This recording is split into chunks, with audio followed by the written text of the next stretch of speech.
जी इन वक्त मां मौजूद आहियां भडाणी वेझो ॻोठ बीड़ो खान छिजण में, जिते गुज़रियल 27 सालनि खां वठी हिन ॻोठ में जेको आहे बिल्डिंग न मिली सघी आहे। हितां जा जेका मासूम ॿारड़ा आहिनि उहे 70 खां 80 खां वधीक जेका मासूम ॿारड़ा आहिनि उहे गर्मी तोड़े सर्दी में खुले आसमान हेठि जेको आहे तालीम पिराइण ते मजबूर आहिनि। हितां जा शागिर्द ऐं ॻोठाणा मौजूद आहिनि। अचो था संदन ॻाल्हि ॿोल कयूं, छा चवणु आहे। मंज़र स्कूल जो गवर्नमेंट प्राइमरी स्कूल बीड़ो खान छिजण में ॾिसी रहिया आहियो, केतिरनि ॿारनि जी 80-85 खां वधीक तादाद आहे।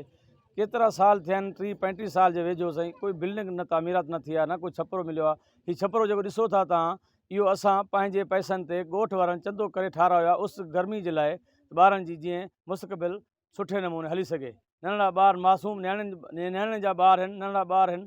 महिरबानी करे अपील आहे गवर्नमेंट खे, EDO खे, DCO साहिब खे, पूरे तालीम खाते ऑफिसरनि खे अपील आहे त महिरबानी करे असांखे बिल्डिंग ऐं उस्ताद मुहैया कयो वञे। उस्ताद अताउल्ला मिराणी जी बायोमेट्रिक असां वटि आहे, उहो बि नथो अचे। असां चई थकाऊं, ऑर्डर वठी ॾिनो आहे, बि नथा अचनि। महिरबानी करे TO साहिब जा खणी खे ऑर्डर ॾियनि। कंहिंखे बि अमलदार जेके आहिनि असांजे UC गियलपुर भडाणी नूरपुर कचे में Beero Chhijan school GPS government Beero Khan school में महिरबानी करे असांखे बिल्डिंग मिली वञे, उस्ताद बि मुहैया कयो वञे, पंहिंजी ड्यूटी ते अची सघे।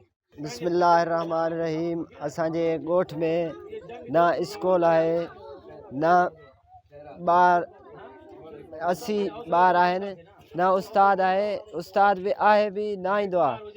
4 महीना थी विया आहिनि, उस्ताद बि हिते न अची सघे थो। नंढड़ा ॿार आहिनि, पर हिते असां पाण छपर ठाहियो आहे, हथ जो पाण में चंदो करे ठाहियो आहे। गर्मी सर्दी में हिन छपर ते ॿार वेठा आहिनि। असांखे अपील ई आहे त बिल्डिंग खपे, उस्ताद खपे। असांखे बिल्डिंग खपे, उस्ताद खपे। सी में सर्दी में गर्मी में वेठा आहियूं, असांखे बिल्डिंग खपे, उस्ताद खपे। महिरबानी कयो, असांखे बिल्डिंग जो उस्ताद आवे। महिरबानी कयो, बिल्डिंग जो उस्ताद खपे असांखे। महिरबानी कयो, बिल्डिंग न मिली, ॿार धोप ते वेठा आहिनि। असांजा ॿार आहिनि, काॾे वञनि ऐं काथे पढ़नि। उस्ताद बि न ईंदो। उस्ताद अताउल्ला जंहिं महिल कराईंदो रजिस्ट्रार वरी तो भॼी वेंदो आहे, ज़ोरी फ़ोटू कढे ॿारनि खे भॼाए छुटी कंदो आहे। न स्कूल न ईंदो आहे। आस्करी ॿारनि न पढ़नि, कस्ती पिया आहिनि, स्कूल छो थिए। 20-25 साल बिल्डिंग जी अपील करे करे थकाऊं, न बिल्डिंग मिलंदी आहे। असांजी अपील आहे त बिल्डिंग ॾियो महिरबानी करे। अर्ज़ु कयूं था ही ॿार असांजा 80 खां वधीक खुलियल आसमान जे हेठूं वेठा आहिनि। 25-28 साल थिया आहिनि, बिल्डिंग न मिली आहे। महिरबानी करे असांखे बिल्डिंग ॾियो।